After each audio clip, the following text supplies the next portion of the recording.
Bonjour. Alors le sujet de ma présentation, c'est le LHC, le modèle standard de la physique des particules.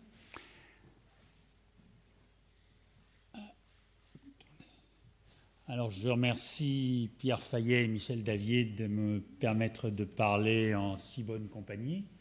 Et ça me rappelle qu'il y a exactement à peu près 7 ans, je parlais déjà sur le même sujet, la physique au LHC, dans cette même salle, alors entouré par des orateurs également prestigieux, un académicien, un futur académicien, et Pierre Binetruy, à qui Michel a dédié cette session. J'ai eu le privilège d'être un ami de Pierre depuis presque 45 ans, et c'est effectivement un des physiciens, des 2 ou 3 physiciens qui a façonné la discipline au sens large, la physique des particules, astroparticules et cosmologie dans notre discipline. Et je suis très content de montrer quelques photos de lui. Alors, au-dessus de Catherine Bréchignac, qui a le nom de Montaigne, et je commence en général toujours mes présentations par une citation de Montaigne, « Rien n'est cru si fermement que ce que l'on sait le moins ». Et c'est vrai, hein, donc en particulier dans mon cas, je suis un expérimentateur et je m'amuserai effectivement à parler de choses que je connais peu, hein, la théorie, les accélérateurs, et je parlerai de ça avec beaucoup de sûreté, mais c'est souvent parce que juste je n'ai pas bien compris, mais j'essaierai en fait surtout dans cette présentation de décrire les défis expérimentaux du LHC. Alors bon, ça c'est des petits points de détail, je ne serai pas exhaustif, je ne montrerai pas les derniers résultats. Les transparences sont un mélange de français et d'anglais. Alors ça c'est le plan de ma présentation. Je discuterai d'abord le LHC et les expériences, de la conception au RON 1 et au RON 2. Ensuite, je parlerai des mesures et des tests du modèle standard de la physique des particules. Et puis finalement, si j'ai un peu de temps, je parlerai du LHC et après le RON 2, j'expliquerai ce que c'est que les RON 1, RON 2 plus tard et les autres projets. Ne vous éloignez pas trop du micro. Là. D'accord. Donc je commence, le LHC, les expériences, la conception au RON 1 et au RON 2. Alors, je vais redire des choses qui ont été dites par Pierre et Jean-Marie. Je montre ici les composants, table des composants élémentaires de la matière. Alors, ça a déjà été dit, la matière, on est tous faits, enfin, nous, les atomes, les molécules, de 3 particules, l'électron et 2 quarks U et D qui sont dans le proton et dans le neutron, qui avec le neutrino constituent la première famille. Il y a une deuxième famille de composants élémentaires qui est une réplique de masse plus élevée, et une troisième famille de masse encore plus élevée. Cette troisième famille qui va nous intéresser le plus, parce qu'on pense que la nouvelle physique va plutôt apparaître dans les interactions de cette troisième famille. Et dessous, on montre les interactions fondamentales. Alors, comme il a été dit précédemment, je vais m'empresser d'oublier la gravitation et de parler des 3 autres interactions, faibles, électromagnétiques et fortes. Et comme cela a été précisé, elles sont médiées par des bosons de spin 1, le photon et les gluons qui sont de masse nulle, et le Z et le W qui sont de masse très élevée. Et puis, finalement, au-dessus de ça, en parallèle à ça, il y a le boson de Higgs ou de Brute-Engler-Higgs qui emplit l'univers. Et parallèlement à toute cette description de la matière, il y a l'antimatière. Alors, je vais dire, qu'est-ce que c'est que le LHC ? Le LHC, alors, retour au grec, ça vient de hadros, qui veut dire rugueux, fort, qui désigne les particules qui sont sensibles à l'interaction forte. Alors, dans le transparent précédent, vous voyez que seuls les quarks sont sensibles à l'interaction forte. Donc, les particules qui sont sensibles à l'interaction forte sont en fait les particules composées de quarks. Et les hadrons s'opposent aux leptons. En fait, le LHC accélère principalement les protons et aussi les ions. Le LHC, c'est un anneau de collision de 27 km de long dans un tunnel de 100 mètres, qui est 100 mètres sous terre près de Genève. C'est un tunnel qui a été déjà utilisé par le LEP, qui était un collisionneur électron-positron, qui doit fonctionner à une énergie de 14 TeV, c'est-à-dire 2 fois des protons de 7 TeV. Et le CERN, en fait, CERN, ça veut dire essentiellement Centre européen de recherche nucléaire. Et je précise, pour les gens qui ne le savent pas, et en particulier même pour la secrétaire perpétuelle de la deuxième section de l'Académie, que de la deuxième division de l'Académie, excusez-moi, que le web, mais d'autres gens de la salle ne le savent peut-être pas, que le web a été inventé au CERN. Le web a été inventé au CERN. Et voilà, donc on voit le Mont Blanc, le lac Léman et le jet d'eau de Genève. Alors, l'ensemble des accélérateurs du CERN est montré ici. Les protons sont produits, puis sont accélérés dans plusieurs anneaux pour finalement arriver au LHC, qui est, comme on l'a dit, un anneau de collision de 27 km de long, avec 1232 dipôles supraconducteurs en niobium-titane qui fonctionnent à la température de l'hélium superfluide, ce qui est comme une facilité pour le fonctionnement de ces aimants supra. Alors ici, je montre une vue du LHC avec deux expériences dont je parlerai très peu, une dont je ne parlerai pas du tout, qui est ALICE, et l'autre dont je parlerai un tout petit peu, qui est l'HCB, qui étudie la symétrie matière-antimatière. Et puis les deux plus grandes expériences qui sont CMS et Atlas, qui étudient donc ce boson de Brout-Englert-Higgs et le modèle standard en général. Il y a 3000 physiciens dans chacune des deux expériences. Alors, ça a été dit précédemment, mais on ne répétera pas suffisamment ce que la physique des particules doit à la physique de la matière condensée. Le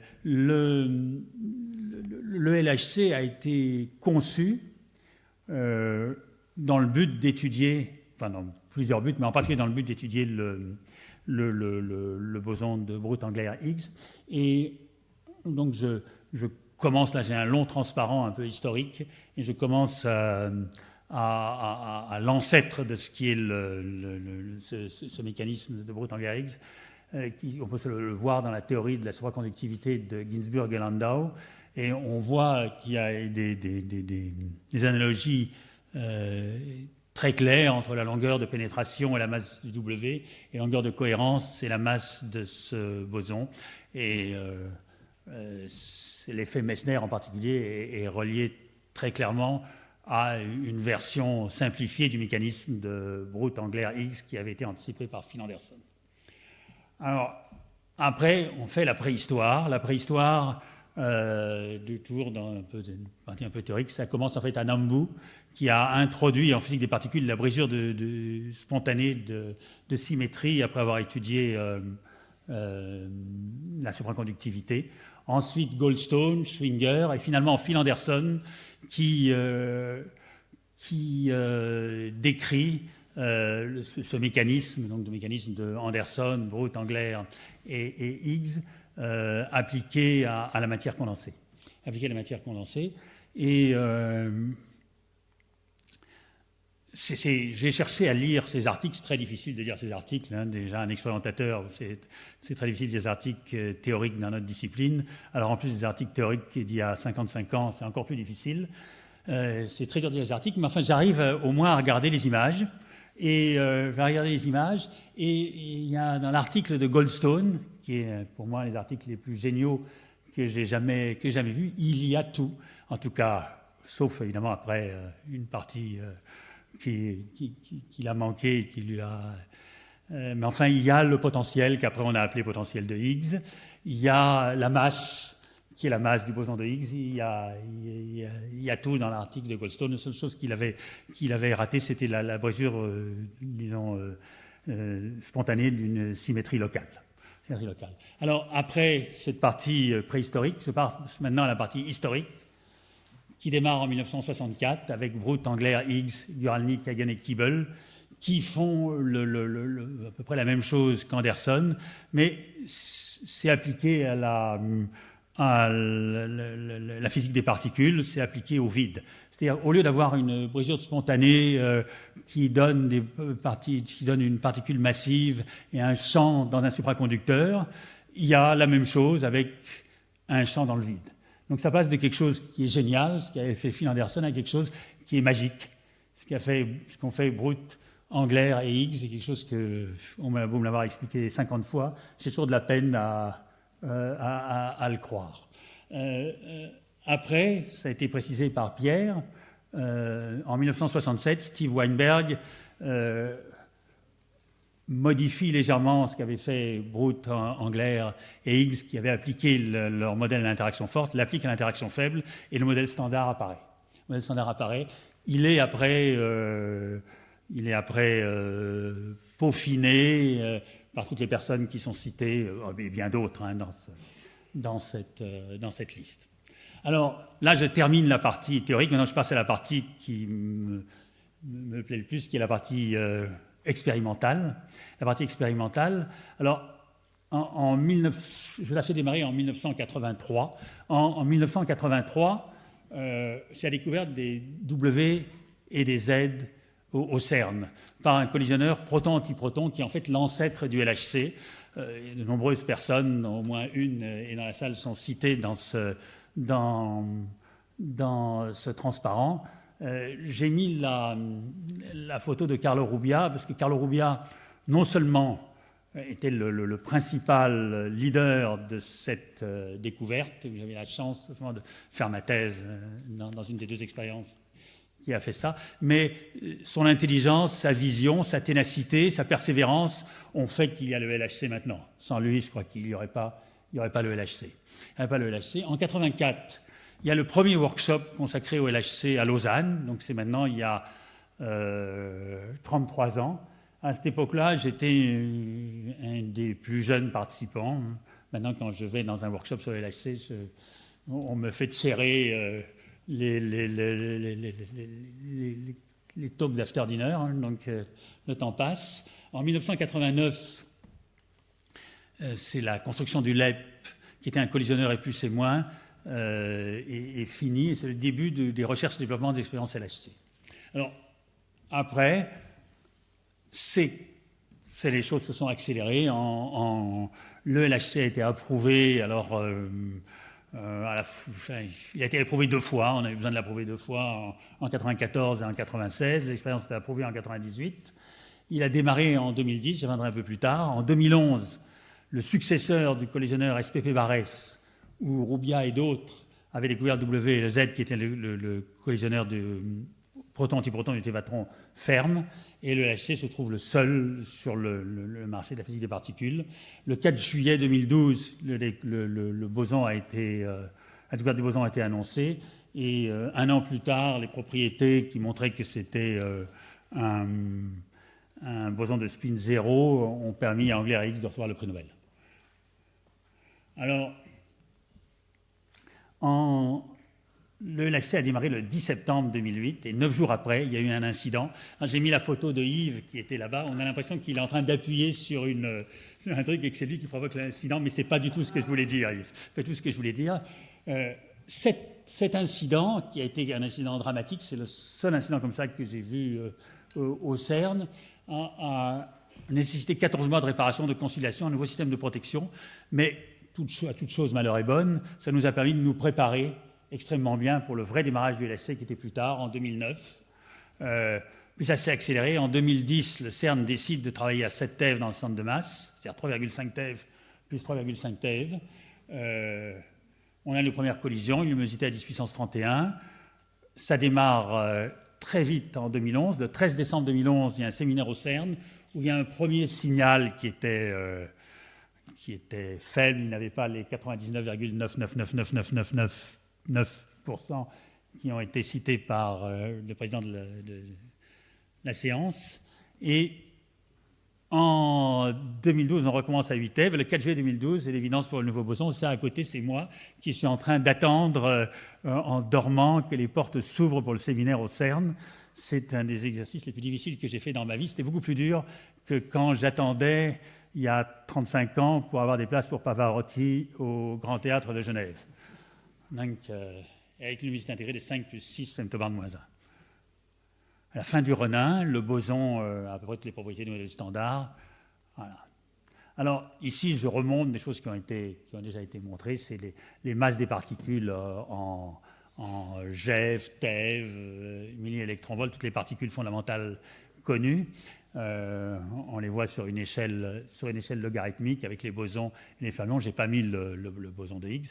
Alors, comme ça a été dit déjà par Pierre et Jean-Marie, on pense que le vide est rempli par le champ de Brute-Angler-Higgs qui interagit avec les particules qui acquièrent alors une masse. Et ce champ de Higgs fait partie du modèle standard électrofaible. Et, ça a déjà été dit plusieurs fois, ce mécanisme est une sorte de supraconductivité dans le vide. Et en fait, donc ce champ est associé à la particule qui a une masse 125 GeV, et il donne une masse, vraisemblablement, enfin, comme le dit, il donne une masse aux particules qui sont dans cette boîte bleue, et les neutrinos, Jean-Marie l'a précisé tout à l'heure, disons, sortent normalement des limites de cette description du modèle habituel de Brute-Angler-Higgs. On voit d'ailleurs que leurs masses sont quand même beaucoup plus faibles que celles au-dessus. Et moi, disons, je m'intéresserai principalement, dans cette étude du modèle standard, aux particules qui sont la masse les plus élevée, c'est-à-dire le Z, le W et le top, qui sont, comme elles ont les masses les plus élevées, les plus importantes, parce qu'on espère qu'il va y avoir des effets dans les intégrations qui vont être vus. Donc là, c'est exactement la même chose qu'avant. L'énergie et la température sont mises à gauche. À droite, c'est le temps depuis le Big Bang. Et ce qui nous intéresse, c'est dans le moment de l'unification électrofaible, où la densité d'énergie est celle qu'on peut étudier au CERN, qui est de l'ordre entre 100 GeV et 1 TeV, qui correspond à un temps de 10-10 secondes après le Big Bang. 10 secondes après le Big Bang. Ici, je montre le planning du LHC, et j'ai parlé de RUN 1, RUN 2. Alors, le RUN 1, c'est le run, les runs, c'est les périodes où la prise de données est dans un état raisonnablement stable. On voit qu'il n'est pas complètement stable parce que l'énergie est passée de 7 TeV à 8 TeV. Le RUN 1, c'est celui qui a permis tout d'abord la découverte du boson, ensuite la mesure de ses propriétés, et il a été après suivi par 2 ans et demi d'arrêt dans lequel on a pu faire toutes les réparations qu'il fallait au LHC. Ensuite, après, on a le RUN 2, le RUN 3 et le RUN 4. Le RUN 2, il est celui où on est actuellement. On est là actuellement. Alors déjà, ce graphe est légèrement faux. On ne changera pas l'énergie au cours du RUN 2. Elle restera toujours à 13 TeV. Et on pense passer plus tard à 14 TeV. Et beaucoup plus tard, je reviendrai à une haute luminosité. Alors, ça a déjà été dit, le boson H, une particule, s'intègre très vite, en 10-22 secondes, et les autres bosons dont je vais parler, le Z et le W, se s'intègrent encore plus vite, en 10-25 secondes. Donc, 10-25 secondes, c'est 0,1 Fermi, donc il n'est évidemment pas question qu'on les mesure directement. Donc, ce qu'on fait, c'est que, voilà un H qui s'intègre en 2 photons, un Z qui s'intègre en 2 électrons. On ne peut mesurer les particules qu'à travers leur produit de désintégration. Et évidemment, pas question que je mesure comment le boson H se déplace. Et c'est très simple, hein, je veux dire, on reconstruit la masse du boson H ou du boson Z en mesurant la somme des énergies dans le centre de masse des particules de désintégration, E, et puis la masse c'est E égale MC2. C'est pour ça qu'on exprime les masses en GeV sur C2, et comme Jean-Marie, j'oublierai C2, et je dirais les masses, je les exprime en GeV ou en TeV ou en MeV ou en quelque chose en MeV.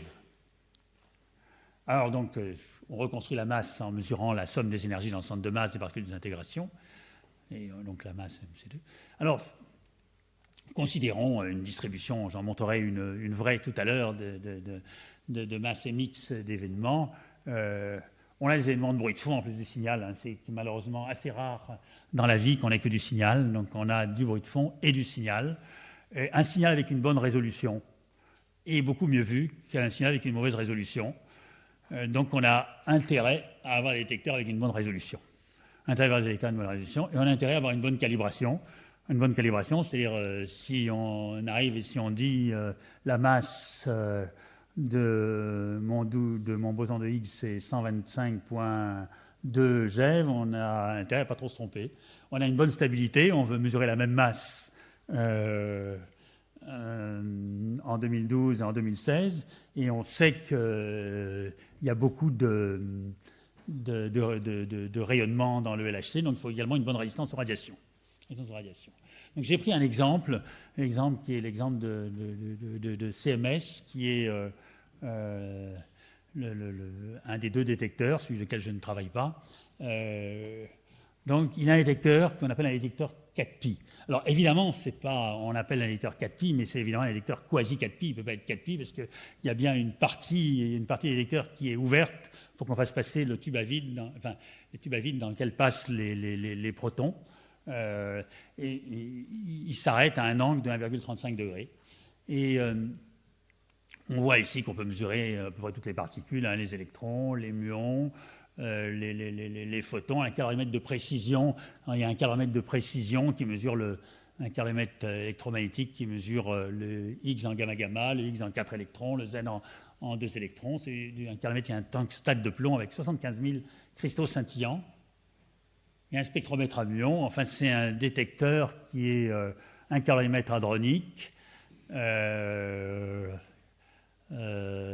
et un détecteur de traces au silicium. C'est quand même une des choses qui, au LHC, est le plus en pointe, c'est le développement des détecteurs au silicium. Et tout ça doit être déclenché avec un temps mort à peu près 0. On doit écrire à peu près des 100 événements par seconde, et ça doit fonctionner plus de 10 ans sans baisse de performance. Donc c'est quand même assez difficile.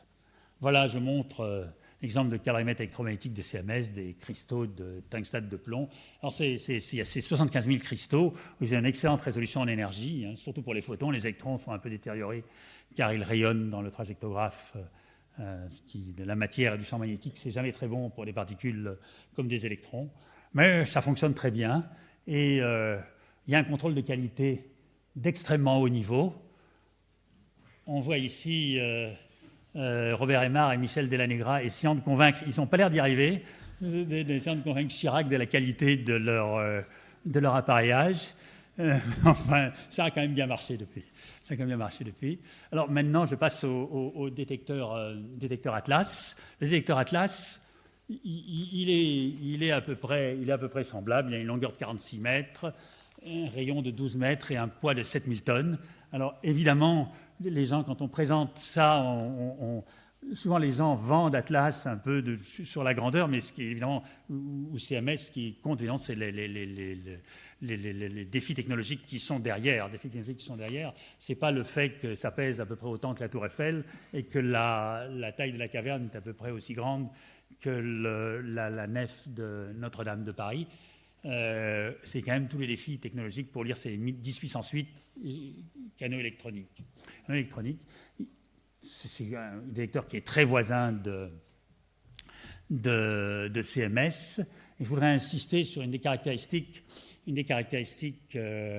principales de ce détecteur qui a fait sa réussite. C'est un calorimètre extrêmement stable, qui est un calorimètre à plomb argon liquide à accordéon, qui est extrêmement stable, qui a été conçu par un physicien français d'Orsay.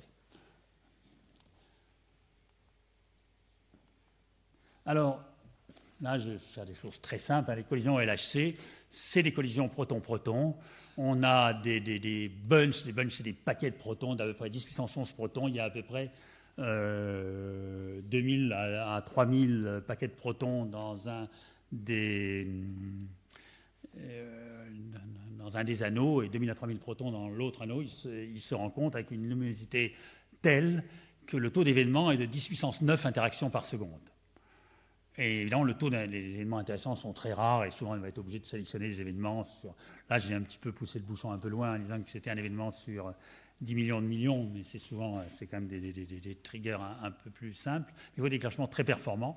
Alors, une chose qui est claire, c'est que 10 puissance 9 interactions par seconde et des bunches qui se rencontrent tous les 25 nanosecondes, ça fait 25 collisions par croisement. 25 collisions par croisement, c'est beaucoup. 25 collisions par croisement, c'est beaucoup. On le voit d'ailleurs ici que on a exactement ce à quoi on s'attend, 24,9 collisions par croisement, c'est le nombre de collisions par croisement. Et on voit ici ce qu'est un événement Z en mu plus mu moins avec 25 vertex reconstruits.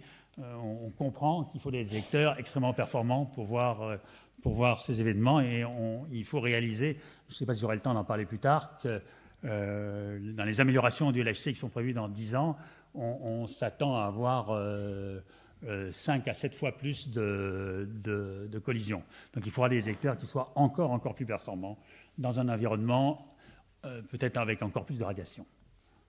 Donc maintenant, je vais parler des mesures et des tests du modèle standard de la physique des particules. Alors, il y a plusieurs le but, évidemment, c'est d'essayer de voir s'il y a quelque chose au-delà du modèle standard. Hein. C'est quand même c'est ce qui fait normalement rêver les gens. Alors, la première chose que tout le monde cherche, c'est on cherche un pic ou un excès dans une partie de l'espace de phase. Alors là, j'ai montré un excès qui avait été vu observé il y a 1 an avec à peu près le dixième des données que nous avons actuellement et qui avait déclenché beaucoup d'intérêt dans la communauté. Les gens espéraient voir un deuxième boson. Il y avait ce pic et bon, malheureusement, c'était une fluctuation statistique avec 10 fois plus de données, ça a disparu. Donc ça, c'est la première méthode. C'est une méthode assez agréable. Hein. On est tous contents de voir un grand pic. Hein.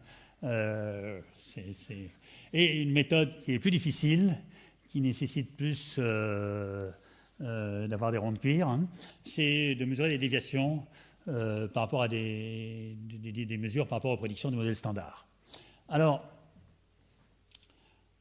bien sûr, je parlerai de ça avec le modèle standard n'incluant pas le boson H, mais enfin, disons quand même, après avoir dit que je ne parlerai pas du boson H, je ne peux pas m'empêcher de montrer, parce que j'ai consacré, ça fait maintenant plus de 25 ans que je travaille personnellement sur d'abord le design du H1,1, que de temps en temps, on voit des pics, enfin, de temps en temps, une fois, de temps en temps, on voit des pics qui sont là, c'est le spectre en fonction du temps, on voit le pic à 125 GeV du boson H qui est apparu. Donc ça, et à ce moment-là, il y avait effectivement 99,9% de probabilité que ce soit une découverte, ce qui a été effectivement, je le remets, je ne sais pas pourquoi, mais enfin bon, ça fait toujours plaisir.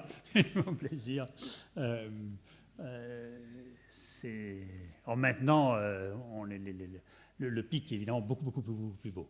Beaucoup plus beau. On avait vu, c'était les excès qui montraient avec le temps. Alors là, on voit le fameux 10-9 qui est le 1-99,9% de notre président qui apparaît là.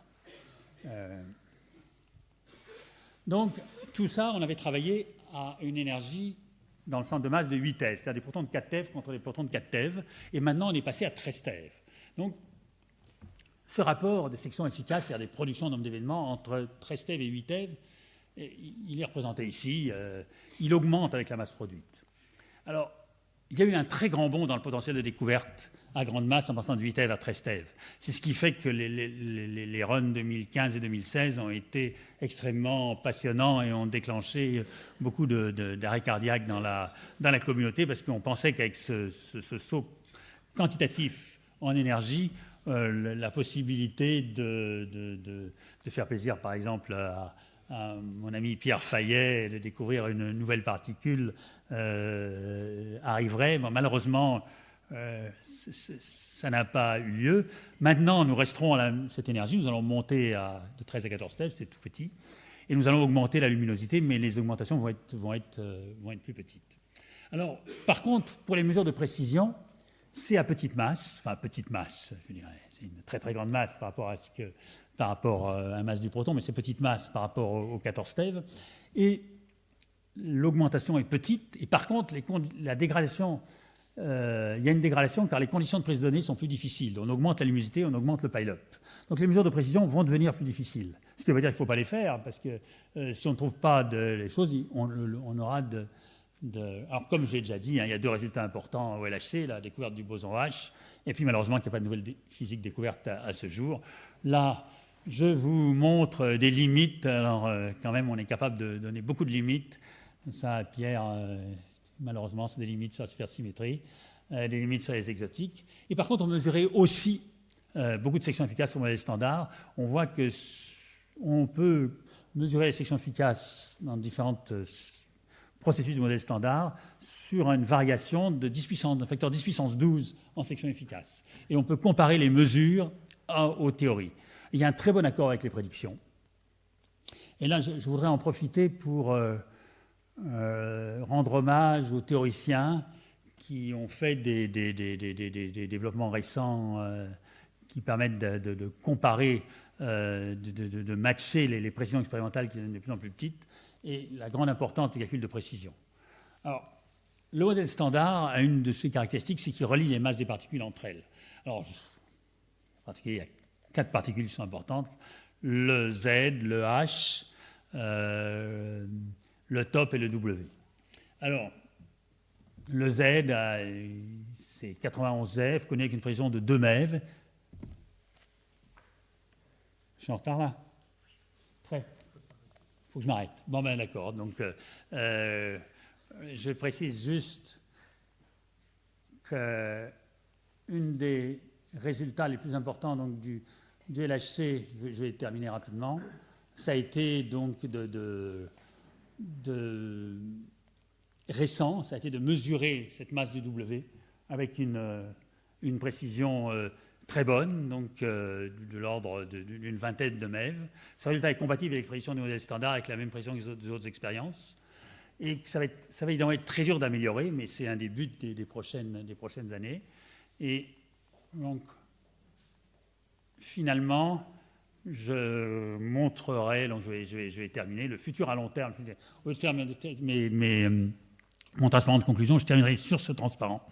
Le futur à long terme, c'est évidemment l'amélioration du LHC avec ce LHC haute luminosité, et puis peut-être des collisionneurs futurs, comme le LEP avait été l'occasion pour étudier en détail le boson Z. Maintenant qu'on a trouvé le boson H et qu'on a aussi trouvé le top, les deux dans les collisionneurs hadroniques, peut-être on voudrait les étudier dans des collisionneurs plus précis, électrons-positrons.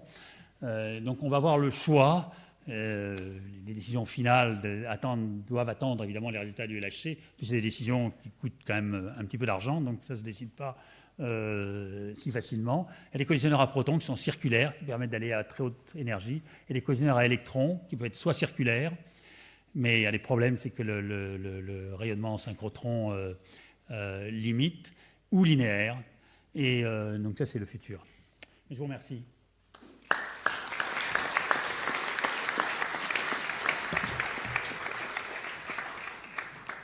Merci beaucoup pour votre exposé. Il était très beau. C'est dommage de l'interrompre de cette façon, mais bon, le temps est comme ça. On va passer peut-être une ou deux questions. Oui, monsieur, est-ce que vous pourriez vous présenter aussi et appuyer sur le bouton? Oui, je suis André Martin.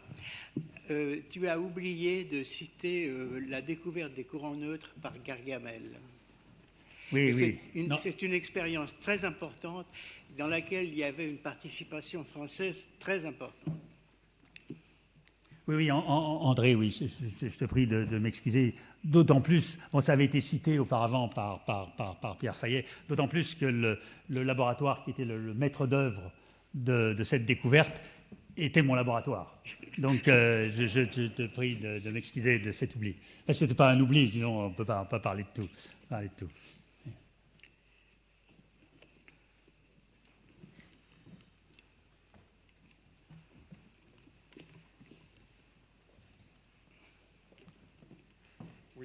Dites-nous votre nom aussi, monsieur. Oui, allez-y. Xavier Collat-de-Lanoux.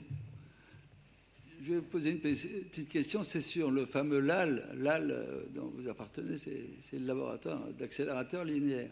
Est-ce qu'en faisant collisionner des électrons qui sont monolithiques par rapport aux protons qui sont composés de plein de gluons et de quarks, est-ce qu'on n'aura pas des gerbes beaucoup plus simples, où il y aura bien sûr de la transformation de l'énergie cinétique en particules ou en rayons, mais l'électron en lui-même donnera des gerbes beaucoup plus simples que celles qui sont au LHC, où nous avons, pour une simple collision, des milliers de gerbes qui viennent de la collision. Mais, écoute, c'est une très bonne question. Si je fais un collisionneur et plus et moins, je connais exactement, c'est ce que j'ai écrit ici, ça tombe bien, c'est transparent, j'ai l'énergie dans le centre de masse entre les constituants, elle est bien définie. Donc la réaction à une énergie qui est bien définie.